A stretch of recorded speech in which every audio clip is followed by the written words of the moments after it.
People spend so much time dreaming about owning land that the process of actually buying land is like an afterthought. They take it for granted. But what they don't know is that every land buyer learns 10 painful lessons, and every land buyer is going to learn those painful lessons in one of two ways, either before they buy land or after. And the thing about learning the lesson after the fact is that it's actually easier to remember that way. Because when you learn the lesson after you make a mistake in the process of buying that property, it's going to cost you so much money and it's going to be so painful and such an avoidable mistake that you're never going to have to worry about remembering it again because you're never going to forget it.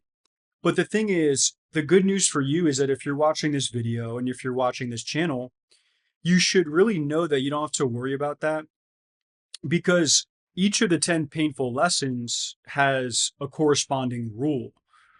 And when you know the 10 rules of buying land, you can follow them. And when you follow them, you're going to eliminate the risk of making avoidable mistakes in the process, which means that it's a lot more fun going through and picking the right property because you know that when the process is done, you're going to buy the right land at the right price with confidence. And that's what this video is all about. Because in this video, what we're going to cover is the 10 rules of buying land. And for each of the individual rules, I'm going to start with a story of a property that we've bought or a property that we're in the process of buying. And then in the process of telling the story, I'm going to show you what the rule is. And then when I tell you what the rule is, I'm going to deconstruct it and reverse engineer it a little bit so you can see and understand the rule and why it's important in the process. It reminds me of this property, this 11 acres in a rural area at the end of a road called Hamlet Road. Now, this is a beautiful rural property that had not only great access, or so we thought, it had a nice gravel road in the front of the property. And we got the soil map back, and the soil map was really good. And for a property this big, we knew that it could easily be resold as a large single home site, or we could split it into 3 or 4 smaller building lots, sell them to a land buyer that wants to put a manufactured home out there on the property. And it was going to be a moneymaker for sure because we had it under contract to buy it at about $25,000. But we knew just looking at the market and from experience that it was probably going to sell for $60,000 if we sold it as one piece, and probably more if we split it up into 3 or 4 building lots. The funny thing about this one was that the seller felt guilty about selling to us because there was a neighbor to the north that owned 100 acres or so. He had a big property, a big farm right on the other side of the property. And for years, he was hounding her about buying that land. And she told him countless times that he would be the first one that would have a chance when she decided to sell it. But when she signed our purchase offer, she forgot about that whole thing entirely. So she felt guilty. But as a courtesy, I told her, look, you can, give him my number. I'll talk to him. And then when we go to market, we'll give him the opportunity to buy the land from us because he wanted to buy the land from you. And so that way everybody can win. Now, in the back of my mind, I was like, I don't want to sell to this guy. I want to, test the market and make some money and see who the highest bidder is going to be. That's why we wanted to go to market. And so I talked to the neighbor, Maurice. He's a nice guy. And then I never thought about it for weeks. But, we wanted to split up that property into a couple building lots right when we bought it. And so we actually had a survey done of the property. And when we got the survey back, we saw something interesting. And the surveyor in the email was like, hey, man, there's kind of an access issue here because if you look closely on the survey, Hamlet Road is actually a publicly maintained, it's a county road. But if you look on the map, you can see that the county road maintenance ends like 100 feet or 200 feet before the front of our property. You can actually see the little gap that 30 or 60 foot wide right of way ends. And then the rest of the road continues, but it continues through private property. But that wasn't the problem. The problem was that Hamlet Road, the strip of gravel that got to the front of our property that we needed to get into the property to see it or to position it as a future home site, there was no easement that was actually recorded for that driveway.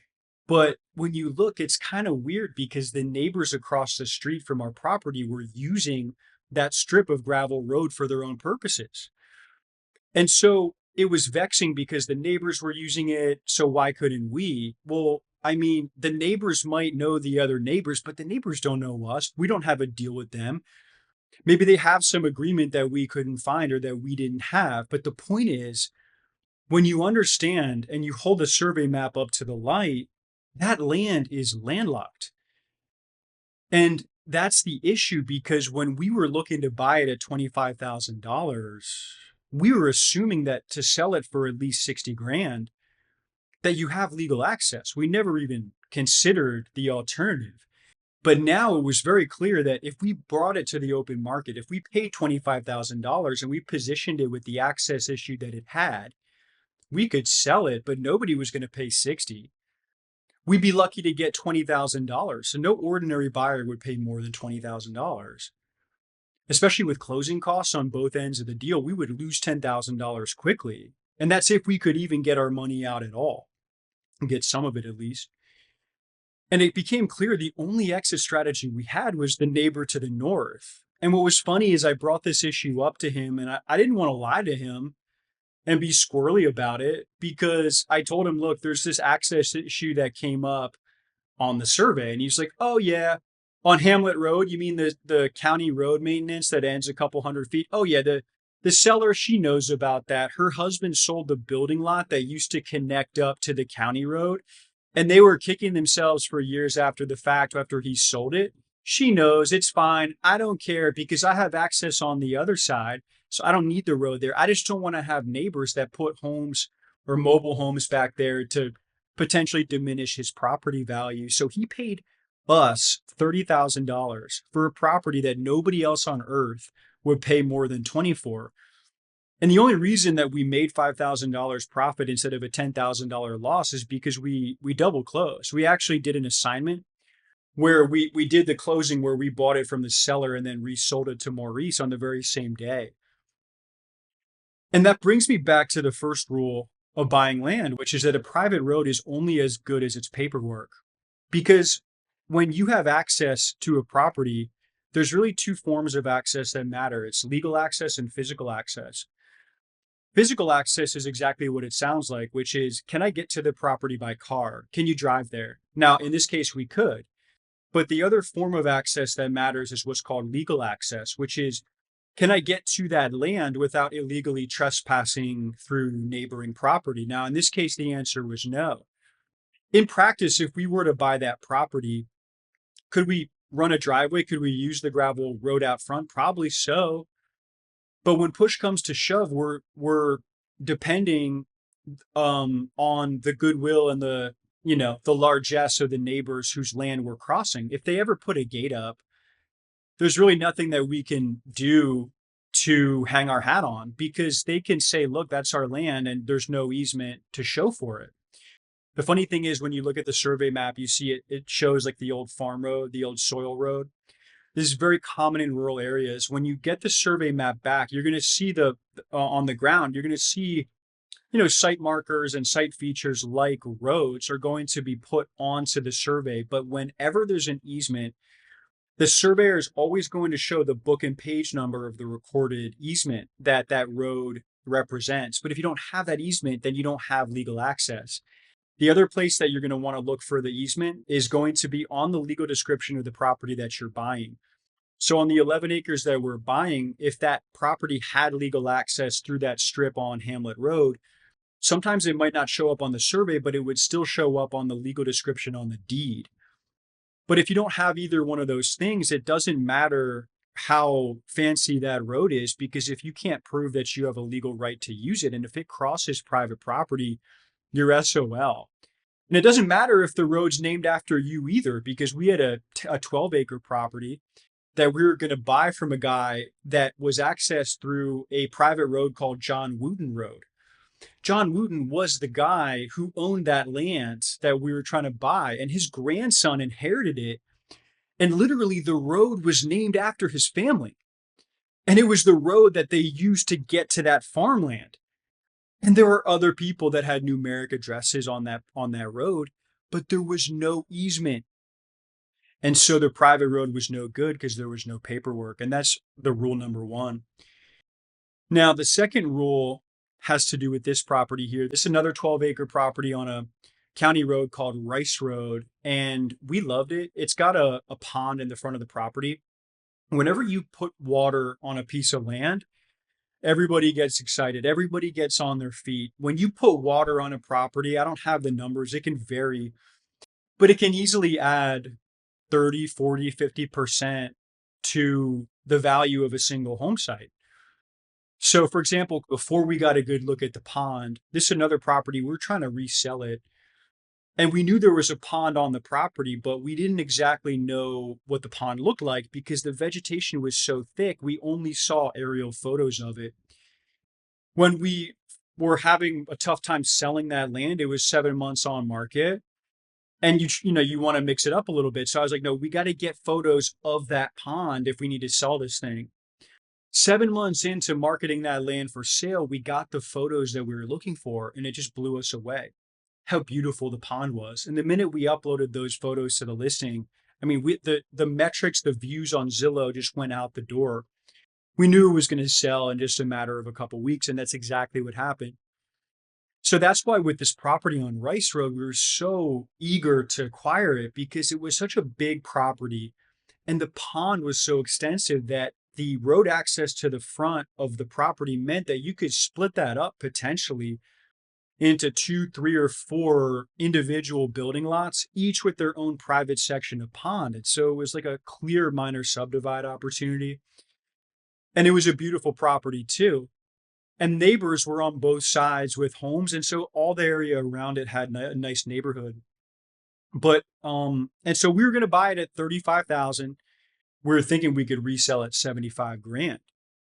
But the problem came up when we actually got the soil report back, because before we got the soil scientist to visit the property, you can actually see if you go on the land portal that the prevailing soil series here is Coxville loam subclass W, which means excess water, and then Leon sands also subclass W, excess water. Basically, some of these soil maps will have like a subclass to indicate that the water table in that area of soil is particularly high. And of course, when we got the soil report back with the soil map that we got, it confirmed the worst of our suspicions, which is that the soil on that land was completely unsuitable for any type of septic system. You could not put an alternative septic system like an aerobic drip or a mound system, because those types of systems in this state require at least 12 inches of usable soil below the surface of the ground. So if you're using a subsurface septic of any kind, you're going to rely on the natural soil on the property to drain the wastewater. People think you can just put a mound system anywhere, but you can't. You couldn't put one here. And so the perk test meant that you couldn't put a septic on that property, which meant that there's really no residential value to the land. Which means that what is the value? Maybe a camping property, maybe someone that wants to stock the pond with fish and go out there and fish, and maybe there's a good campground there. I mean, park an RV or two. But when it comes to losing the septic, you're losing about 80% of the value of that land. And so instead of being worth $75,000 on the market, I think 20 grand would be a good number to get from the buyer that knows that you can install septic. So we had to renegotiate down to 7,500, and the seller wasn't on board. And so we helped them talk to one of our agents, and they ended up trying to sell it. I'm not sure how it worked out, but the point is that the second rule of buying land is that 80% of the land value is soil. Because when you get out to the country where the vast majority of land on the planet and the vast majority of land in the United States, 97% of all land is undeveloped. It's rural. So it's outside the city. It's outside the built up area of towns and cities. And there's no sewer. And so because there's no sewer, the ability to put a home on that property, practically speaking, depends on the drainage characteristics of the soil to be able to drain wastewater in such a way that you can install septic. But if you don't have that, then you really can't put a septic system onto that property. And a lot of people that watch this channel are interested in homesteading. Some are homesteaders. And there's a lot of people that talk about, oh, you can use an outhouse, or you can use a biodigester. You can use a holding tank that just hauls the wastewater away once a week. All that is true, and that's all fine, but the problem is that no matter how you slice it, that imposes a cost on the land because your soil is free. Meaning, when you own land with good soil, the soil is paid for. And the ability that natural well-drained soil has to filter and purify wastewater is second to none. It works so well, it's basically magic. Natural soil is way more advanced than anything you can create in a lab. And so what happens is when you have to go to build an outhouse, first off, it's less desirable for a lot of people. They're not going to want to deal with that. Second of all, that you still need to have soil that drains because you can't have a high water table use an outhouse. I'll let you do the math on that. It doesn't work. And the other systems it's just more artificial engineering, more running costs, more installation cost, more points of error, points where the system can break, and it's all more expensive. So the soil matters because for all intents and purposes, to get a mortgage loan approved, to be able to efficiently build the type of home that you want on a property, a conventional septic's $5,000 or $6,000, $7,000, but some of these alternative scenarios are like 30, 40, 50, $60,000. And it just blows a hole in your budget and it makes it more risky because if that septic ever breaks, you have nothing to fall back on. So when you're buying land that requires a septic system, you always want to get a soil report from a licensed soil scientist before you buy that land. By the way, if you guys are interested in the software that we use in our business, that we use in a lot of these videos, it's called the Land Portal. You have a free trial link via the QR code on the side of the screen here or the link in the description below. This is the most advanced land mapping software that you'll find on the market. It can replace Zillow because it allows you to see all the property that's available for sale, both land and homes. And then when you click into some of these listings, you can also see detailed maps of the property. You've got AI features, you've got AI comp reports. You can quickly see market value for land. You can quickly see slope reports. There's nothing that is like it. There's nothing that is even close to being like it. We love it. We use it every day. You're going to laugh when you try it at how much easier everything is once you have it. So again, free 7-day trial, QR code on the side of the screen, link in the description below. Check out the Land Portal. You're really going to be happy that you did. The third rule harkens me back to this particular property where we had sent the seller a direct mail offer for a 4.68 acre tract of land that you see here. And we offered him, I think, $9,500. But he's like, hey, we have this 0.49 acre lot that's like right attached to it, which you can see on the western edge of the property. There's a 1 acre, half acre building lot there. And we're like, okay, let's just buy that one too. And he threw it in for $1,500. So we were going to pay him $11,000 for those two properties together. So 5+ acres, $11,000. We thought that the value of that land altogether would be in the range of $30,000 on the open market. Soil map looked good. The majority of the soil series on the map was Wagram loamy sands. Wagram is a good one. That's one of the ones you want. A little bit of Johnston series soil. Johnston series soil is never good. I guess they named the county after it. There's a county outside Raleigh called Johnston County. It's such a hot land market, but nothing perks. It's just like finding property that with where you can put a septic. It's like, I can't even tell. It's the county where like the majority of properties we've ever agreed to buy, there's just always a soil issue. I don't know if that's a coincidence. But back to this property, when you look at the dirt road on the western side of this property, it's interesting because it's a little dirt road called Preserve Road. Again, it's a little private road, has a name to it.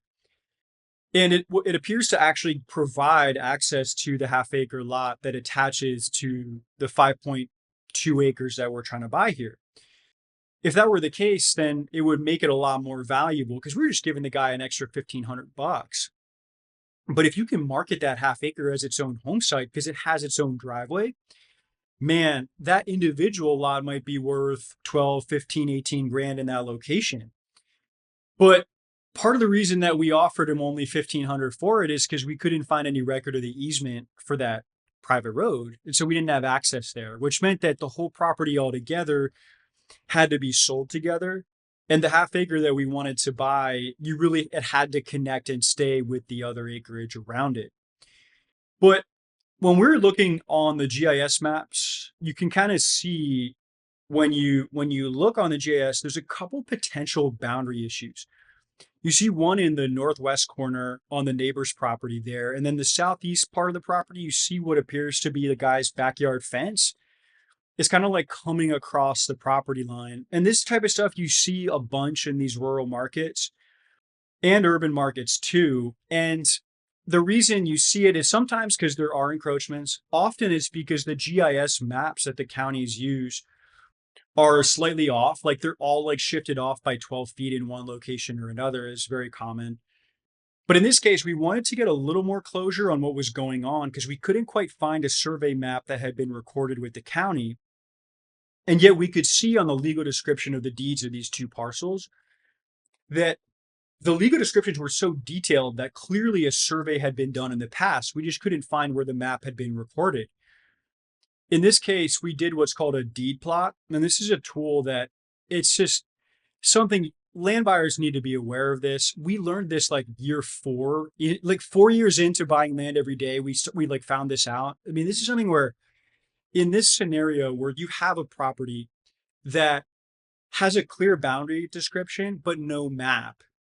What a deed plot does is it's a very cheap service that any surveyor can do, which is to actually look at the written legal description from the deed and extract that legal description into a 2-dimensional map, which we then got from the property. And sometimes they'll also do a deed plot for the adjacent neighbors too. The benefit of doing this is that you save thousands of dollars compared to a typical survey. Like I think the deed plot here was like a couple $100, but a proper survey would be like 2,500. And a lot of the findings are, it's just as well. Now you don't see on the ground if there's an encroachment issue, they can't go out and see it. So there's some things you don't get with it. But what we saw on the deed plot was that in the northwest corner, there was actually a suspected boundary overlap, meaning that the neighbor's land and our land both took ownership of the same little strip of land. It's called an overlap. It's exactly what it sounds like. It was an area of about 0.038 acres. And yeah, it's like kind of a bummer. And then we also saw that there was what appeared to be an encroachment from the southeast corner. Now, no overlap, but it's like, based on what we can see, the guy's backyard is hanging out across the property line based on all the evidence that we had. And we just disclosed it. I mean, we just bought the property at 11 grand. We just disclosed, it's like, hey, there's like an overlap here, and this neighbor's fence line is like a little bit over the property line over there. No one cared. We sold it for $30,000 cash, and it was on the market for like 4.5 months. The third rule of buying land is know your boundary lines.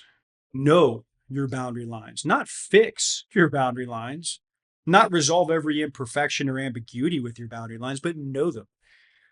Because if you're going to buy a piece of land with a potential overlap or potential encroachment, wouldn't you want to resolve that before closing? Yeah. Of course. But what's involved with that? Well, to resolve a boundary overlap, you have to, you basically have to trade horses with the neighbor, and you have to have one person quit claim the disputed area to the other. So it's like, hey, neighbor, it's like, hey, there's an overlap in the backyard. It's like, no, there's not. No, I don't know anything about that. And the click, buy. So it's like, okay. Versus if you just let it stay on the books, what is the impact of that? Because the side setbacks in this area, typically side setbacks in rural markets, are going to be like 10 feet. So the overlap is within the setback. So it's like not even, it doesn't even change. If you take the most conservative interpretation and you say, okay, we're going to nominally accept where our boundary description shows on the deed, but we'll also let the neighbor use that same space in their backyard if they want to. But what happens is that because there's still a setback, you can't even use that strip of land anyway. So it doesn't affect your ability to use the property. And then on the other side, the neighbor's backyard fence, it's just like whatever. Because would I prefer to wave a wand and resolve it? Yes. But it's not so easy. It's not so easily said than done. You have to like go and like you have to make nice with the neighbors. You have to like show them the evidence. You have to like go up and back with them. And then what's the value of the actual resolution? Just let them have the fence. And then if it comes up later, that's fine. Because the cost of resolving it is much greater than the value that you're unlocking when the situation's resolved. And so if you leave the potential encroachment and if you quantify the overlap or the encroachment, and if it's not a big deal, if it doesn't actually impact your ability to use the property, then a lot of people don't care. Most neighbors or most buyers surprisingly don't care. And it's kind of ironic because what happens is sunlight is the best disinfectant because when you do the work of quantifying the overlap or the encroachment, you're basically shining a light on the issue. And when you shine the sunlight on the issue, it disinfects it. People aren't scared about it. It's the suspected encroachment that is way more damning than the actual encroachment in this case. It's like, hey, is there an overlap? Hey, is that an encroachment? It's the uncertainty of not knowing that's actually going to diminish the value of the property more than knowing for sure that you have a minor issue. So that's why you have to know your boundary lines. And then you can take a risk assessment on a case by case basis based on what the issue is and the cost of resolving it. Why do I know? It's like, no one taught me this, guys. It's so funny because you would think like, oh, like he went to some programmer. Oh, he like watched some YouTube thing. None of this existed. And people that want to buy land are thinking like, okay, but why do I have to know all this? Because I just want a homestead. I just want to have like a nice home and maybe like a tomato patch or like a chicken coop, or I want a lake house. I want a rural property where I can have some horses, or, I want to build a custom home in the suburbs. I want a certain architectural style. So I just want that. I don't need to be like this professional land buyer like you are. And that's completely reasonable. And you may think, well, can an agent just do this stuff for me? Like, aren't the agents the pros? They're the expert. You just pay them to do it. The problem is that the agents won't do this. And the reason why they won't do it is because when a buyer doesn't have a threshold understanding of how to buy land, then it puts the agent in a really difficult position where they have to do all the work. But when it comes to representing land buyers, agents don't actually get paid enough for the amount of work that you're expecting them to do. And so what happens is they end up ghosting you or just dragging their feet and doing a bad job or doing just enough to keep you engaged. Because it's not really fair to them to expect them to drive the bus on your project when they're not really getting paid for it and they're not you. So they don't even really know the type of land that you want to buy. So what you need to understand is that like you don't have to be a pro to buy land like a pro. You just have to know enough of like, oh, it's like kind of like this, or oh, this is where the map is. It's like, oh, this is what wetlands are. It's not really that complicated because if you can understand what a good due diligence checklist looks like, if you have access to the land portal and you know how to read online maps and you understand what due diligence is, you're in the top 5% of land buyers in the country, even if you've never done it before. It's crazy. And that's why we created an online education product called the Land Purchase Navigator. And this is like what gives you the unfair advantage that I never had. This is what gives you the systems and frameworks that I developed after over 5 years buying and selling hundreds of properties, generating millions of dollars of gross profit, buying and selling land across the United States, learning all this stuff that no one bothered to tell me. And I gave you the whole game in a 5-hour course where you're going to walk through the 6 steps of buying land. and we see like what all the roadblocks are at every single step. And then we just like give you deep solutions so that you can avoid those roadblocks and buy land like a pro with no prior experience whatsoever. Check out the Land Purchase Navigator. I'm the instructor. I give you the whole game. This is what I love to do more than anything else is empower people. And this is your unfair advantage. Check out the Land Purchase Navigator via the QR code on the side of the screen here, or the link in the description below, or acrewell.com is the website. This is a 5.9 acre property that we're going to buy at 12,500 and sell it for like 35 grand. Again, it's just a sweet deal, very straightforward property. Now, the seller, though, the issue on this one is that it wasn't in her name. It was in her father-in-law's name. So he was like the nominal owner of the property. But, you know, the father-in-law, her husband who passed away, had two parents. Now, it's her husband's dad, who is the owner, and then the father-in-law and mother-in-law, they both died. And then her husband did too. Now, this was all over the course of many years. And so her thing is like, well, I'm the owner. You know, makes sense to me, because it would pass to her in an inheritance scenario. Now, the issue is when you actually put this property through title, there was no estate that was filed. There was no probate that was done. So this is what is called a dying intestate. It's a legal concept that has to do when somebody owns property but dies without an estate. More common in America than you would think. And the issue is when you have an inheritance like this, you have to get all the heirs to sign for the inheritance. And now, who are the heirs? Well, whenever the initial husband and wife dies, it's like all their kids have joint ownership by default. But then they all get married and then they have kids. And then some of them get divorced. So then like, were they married at the time that the decedent passed away? Then like you got to go and find the former spouse's family. Then they have kids. So the issue is when you don't have a simple inheritance and this paperwork for probate was never done, the affidavit of heirship was never done, all the heirs have to sign. And the longer it goes on, it's like a geometric web of heirs that just fan out into eternity. And so on this one, we love the property. It was such a moneymaker. It was like one of those cop shows where you have one of those like cork boards with the string. You have like, it's like the suspect number one, like this crime syndicate. And then there's like the string coming off them. Literally, it was like that, but trying to find the heirs.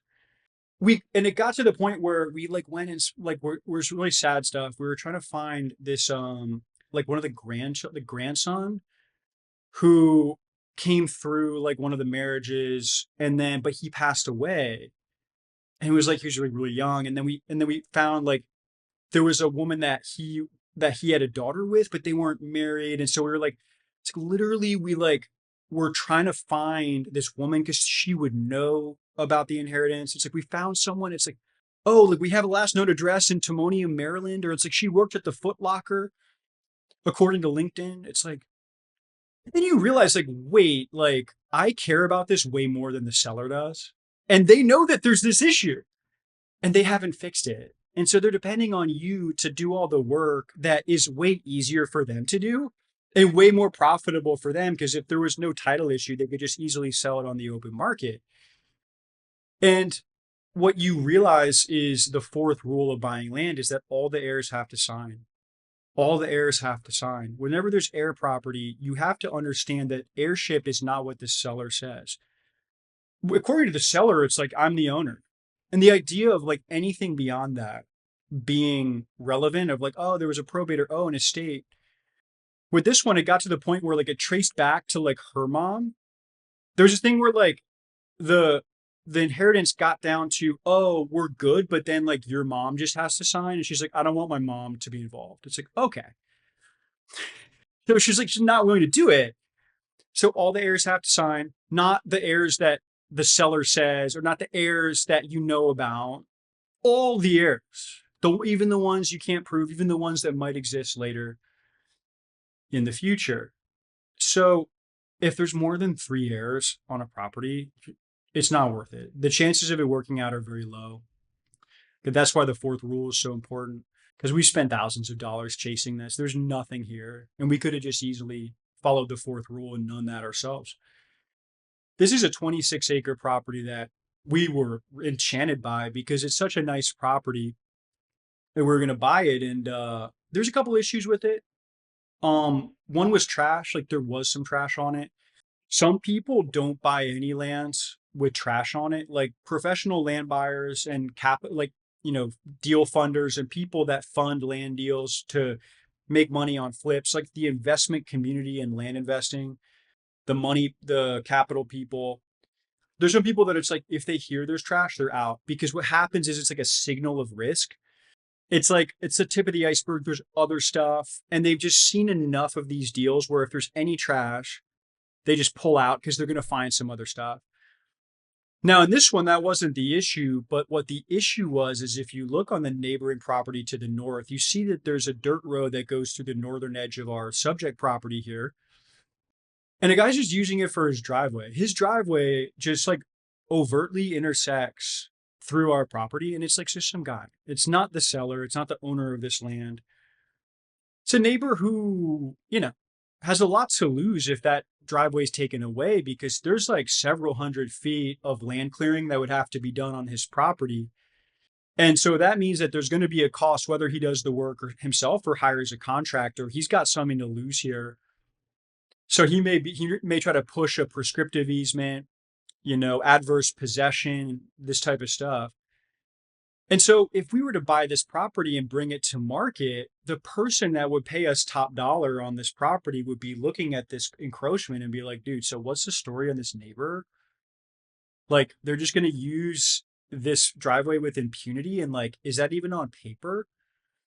Because the way that you would document it would be to give them a written easement. And that just makes the situation worse, because then you're encumbering the land that you would then own in a way that you really don't have to, because he doesn't have the right to use that driveway. So either you enforce it or you accommodate it. Either way, it's an issue. And the thing about the issue that you have is that the seller is actually not in a position to control it. It's the neighbor that you have to deal with. The neighbor might be volatile. They may not be inclined to help you. And that's the fifth rule. That's the fifth rule of buying land, which is don't expect favors when you don't know the neighbors. You'll learn this lesson because there's countless times where when a deal gets done based on the generosity of a neighbor who you don't know, where it's like, oh, well, if the neighbor signs this easement, then we can get power service. It's big with utilities, water service, where it's like the power company, they need to move, a couple spans on the power line through private property, and they need a new easement from the neighbor to do it. So anytime you need a neighbor to do anything, anytime you need a neighbor to sign a piece of paper, oh, it should be good. It's like, yeah, they said they'd sign it.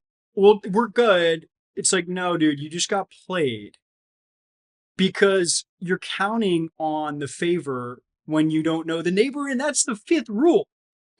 You can't do that. You have to get the piece of paper signed before you can't have any reliance on a neighbor, because if they don't know you, they won't bestow you. And that is rule number 5.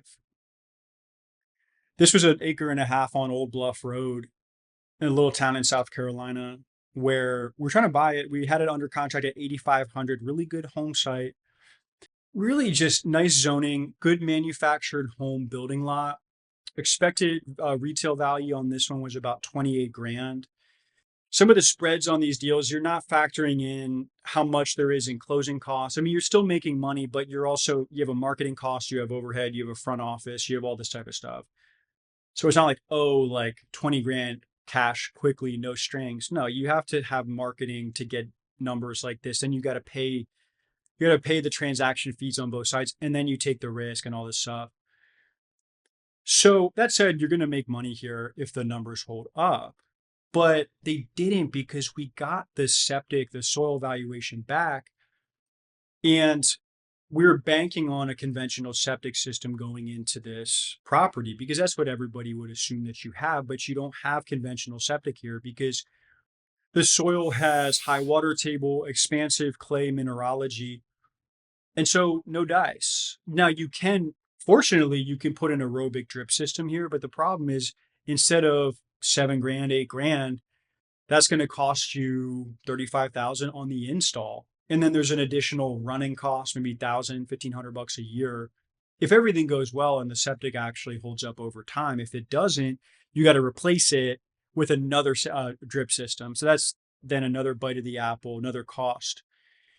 So because we're forecasting the $28,000 value on the assumption of a conventional septic, well, if you have an additional 30 grand in cost, then the thing that you thought would be worth 28 grand is not worth 28 grand.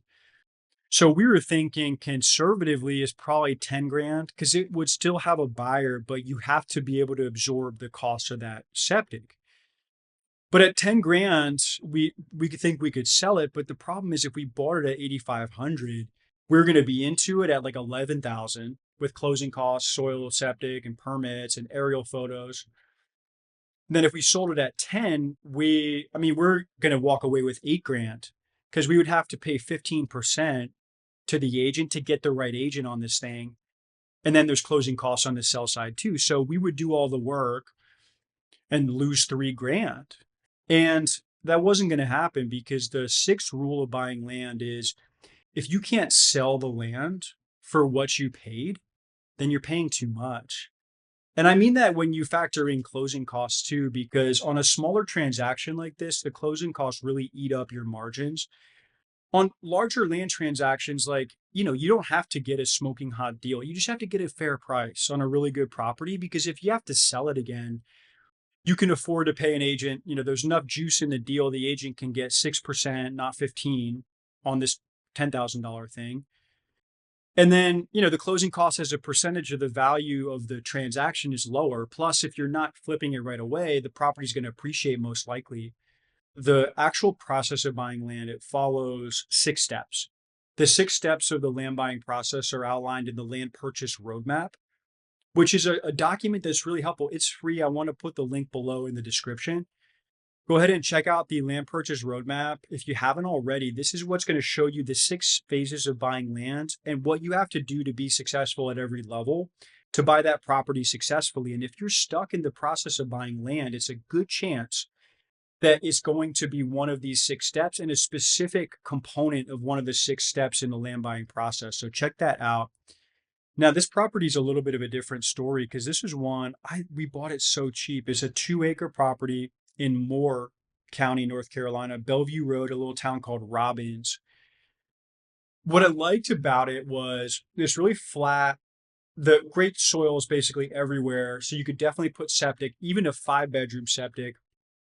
And then you had like kind of a flat area in the front of the property. There's, I think, a power line easement, but it cleared the property so it staged really well. And so if buyers went onto the property, they could walk into it, they could kind of see the clearing, and it was a really charming, charismatic property. And the best thing that we saw about it from a marketing standpoint is that the county zoning code that applied to that land allowed for manufactured homes. And the manufactured home zoning is a big deal when you're selling rural property because it opens up to greater pool of potential buyers.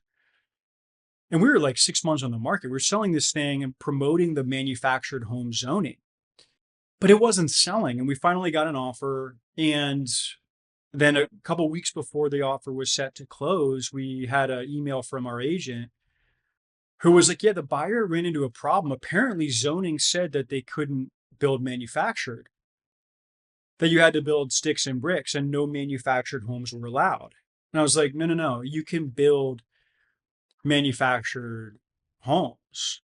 And they're like, well, no, you can't because it's in the city, not the county. I was like, no, it's not in the city.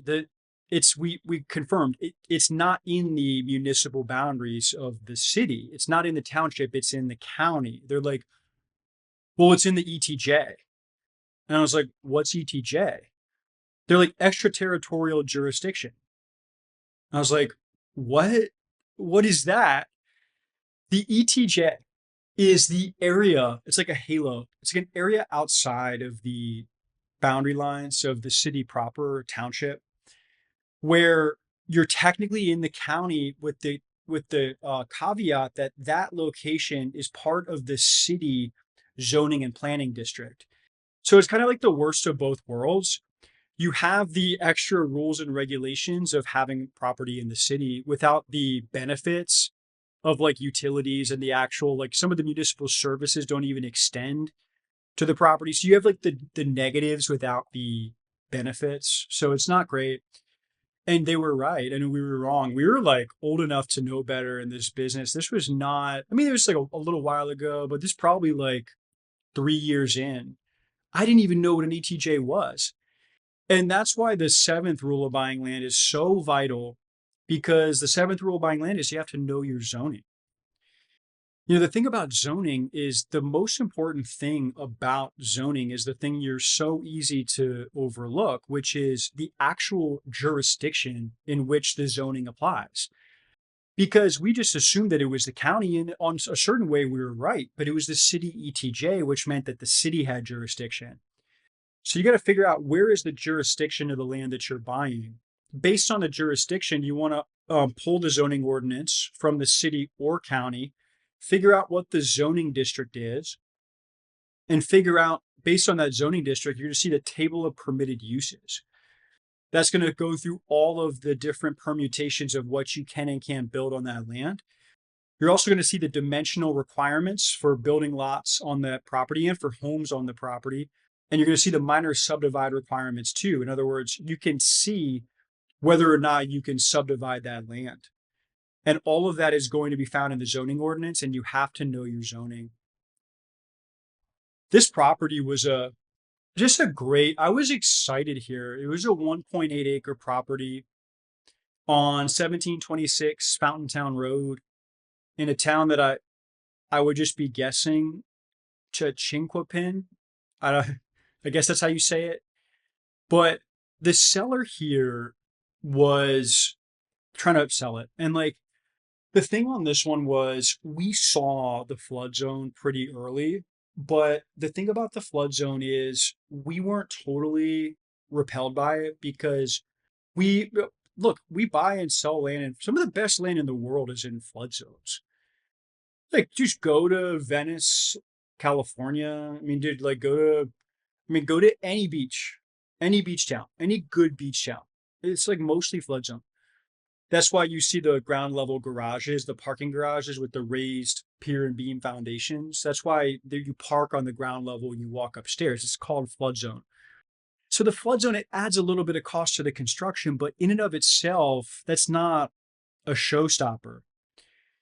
But this guy's thing was, look, you buy the land. If you don't buy it from me, then, I'll probably build on it myself.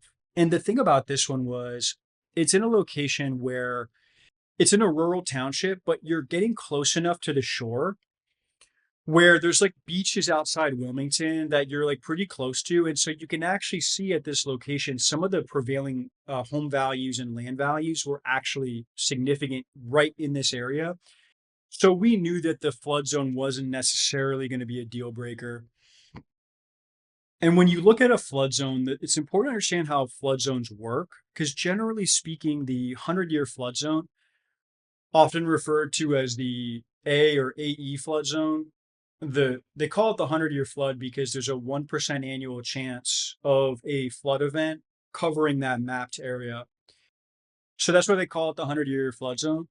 And in this case, what you want to understand about flood zones is that the actual additional cost of building in a flood zone is different depending on where you build inside the flood zone. In fact, as you get to the extremities, the edges of the flood zone, generally speaking, you don't have to raise the building foundation as much as if you're building in the same flood zone closer to the actual source of the flood.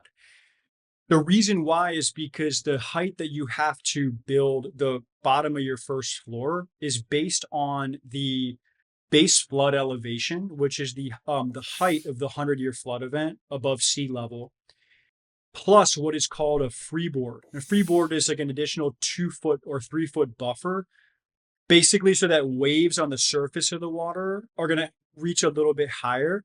And so you have a little buffer to protect the foundation or the first floor of the home from the flood as well. So the base flood elevation is the elevation of that flood zone. So depending on the actual elevation above sea level where you want to build, the amount of vertical space in which you have to accommodate those regulations can be lower as you get further to the edge of the flood zone. So here the property elevation was about 74 feet above sea level. The base flood elevation, according to the state FRIS map, was 75.8 feet above sea level. And then the freeboard was another 2 feet. So really it's like 3.8 feet, 4 feet of additional raised foundations. So that's okay, I guess. Not a huge deal. But the issue is that the land didn't perk. So you couldn't put a septic on it. So it was not even the issue we were looking at. And what was funny is like early on in the process on a Street View map, looking on Street View, I saw this little fern, this little shrub, this kind of pine shrub against the road. And I was like, I think there's wetlands there. And I was right. It's one of these things that you can kind of see wetlands ecology on the ground when you're walking property or even on photos when you're walking or when you're looking at Street View or from satellites. You can see wetlands too, even if it's not mapped as wetlands from the state wetlands mapper. The eighth rule of buying land is follow the flood maps and follow the wetlands maps too. Because what you want to know about a flood zone is not like what are the regulations, how do the regulations apply? You do need to know that. But the bigger and more important thing about the flood zone is, does it kill the deal? Like, is it a showstopper? Should I still buy that land? Are people building homes in this flood zone? Whenever you follow the flood maps or follow the wetlands maps, what you can see just by following on the county maps, the mapped area of the flood zone or the wetlands, is you can see in a highly summarized way, are other people actually building there? Because if your ambition is to build a home in a flood zone where people are shrewdly avoiding the flood zone for any future construction, then it's an indication that there's something you're missing and that the cost of the regulations and the raised foundation and the flood insurance are not enough to offset the property values of the finished construction. So you just want to be aware of that as much as possible and follow the flood maps because it's going to save you tons of time. This property was the deal that I was most excited about that ended up being one of the worst deals we ever did. It's a 2-acre property in Hope Mills, North Carolina, in Cumberland County. Just a nice neighborhood. It's like such a great neighborhood, good values. And it's in a subdivision where there's a pond in the back, where the pond created a little bit of a setback issue because the water line and the wetlands line came up into the property. So we had to really be mindful of, what are the building setbacks both at the zoning level and the subdivision covenants? Because the subdivision covenants impose additional rules on top of the county zoning rules. For example, even though we knew we could meet the setbacks, we could put a septic system on the front of the property, there were restrictions through the covenants for land use. Only single-family residential homes are allowed, no commercial activity, no home offices like accounting home offices or like those chiropractors that they live in the house and they have the office downstairs. None of that. Each lot may only have one detached single-family dwelling, private garage, no more than 2 cars, no mobile homes, no temporary structures. Minimum square foot of the finished construction must be at least 1,500 square feet. You can only use certain type of siding, no asbestos siding, no exposed cinder blocks, none of that. And there's a number of other things too. But you could put that type of home on the property. You could build that home, no problem. We had the septic permitted. I was so proud because it was brain surgery. The precision of this site plan was so special. And I was so satisfied that I could prove that we could build the type of home that property would require, that I didn't see the bigger and more obvious point, which is that the 9th rule of buying land is more rules, fewer buyers. See, whenever you have a subdivision property, whether it's an HOA or just subject to covenants and CC&Rs, there's rules. Now, properties that have covenants aren't necessarily bad. HOAs aren't necessarily bad. Some people hate on HOAs in the comments. But trust me, I get it. I don't have any argument about why that is. But dude, I'd be like, there's some great HOA land. There's some great HOAs in great area. Like, who cares? Like, if there's an extra fee, but like, what do you get? Who are your neighbors? Like, are your neighbors cool? Like, do you hang out on the back deck? Like, do you play golf and stuff? Like, what are we complaining about? So we're complaining about covenants and rules and fees that don't actually translate to value and demand and desirability. This is why more rules mean fewer buyers, because whenever you're buying land, again, you have to look through the prism of selling land. And whenever you sell land, the ability to sell a property is going to be driven by the number of potential buyers of that property. When you have covenants and HOA subdivision land, there just aren't that many buyers, which is hard because land is already illiquid as it is. So whenever you're removing demand from the buyer pool, it's just going to mean that it's going to be harder to sell and less predictable when it does. So you want to go on the county register of deeds and pull any CC&Rs, any recorded covenants and bylaws for the subdivision of the property that you're buying to understand what the deal is and what the rules are. And then you want to see in the subdivision that you're looking at, how many properties have sold in the last 12 months, how many are for sale. When too many properties are for sale and not a lot of properties have sold, it's what I call a zombie subdivision. You want to make sure to steer clear of those because there's no buyers. And if you ever buy in, you're paying fees into these HOAs, these road maintenance fees, these property taxes on property for which there is no one who's going to want to buy it from you on the other side. And so zombie subdivisions, the subdivision died a number of years ago, but they can still bite you if you're not careful. This was a property that was like one of the quirkiest properties in some ways that we ever bought because it was such great farmland, but it was not a big tract of farmland. So it's like you don't get the same economies as if you bought 70 acres, because this is 7.5 acres. And it was used as pasture land, I guess. The lady who owned it was really eager to sell it because, in part, the guy that lived next door, the farmer, would harass her whenever she would go there. Now, partly, I think that she has some blame here because she didn't really enforce her boundaries. Because quite literally, the farmer who lived next door, who did not own that property, was just like using it for his own purposes. He was using it for livestock. He put his own improvements, his own fence around the perimeter, and she was like, "You can't use it anymore." And he was like, "Okay." And then she would leave. Then he would send her a check for the farm rent every year, and she would call him, and he'd be like, "I'm not using it. I don't know." And then she'd go out, and then he would be using it.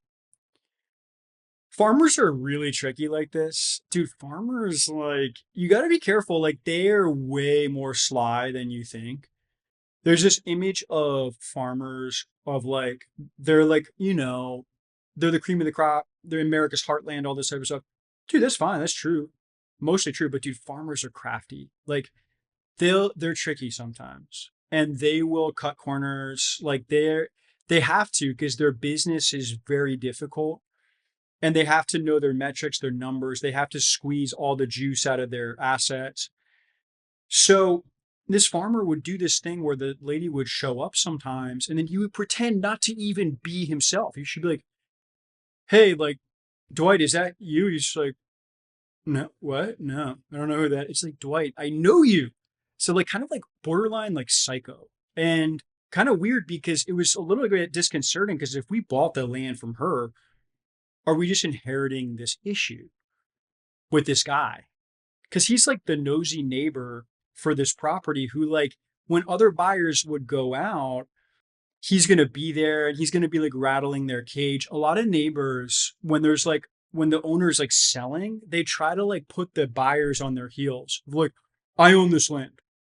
It's like, "She doesn't own it. There's an issue. There's like There's wetlands over there. There's flood zone. You can't build on this land. It's like, okay, I'm just looking. He's like, no.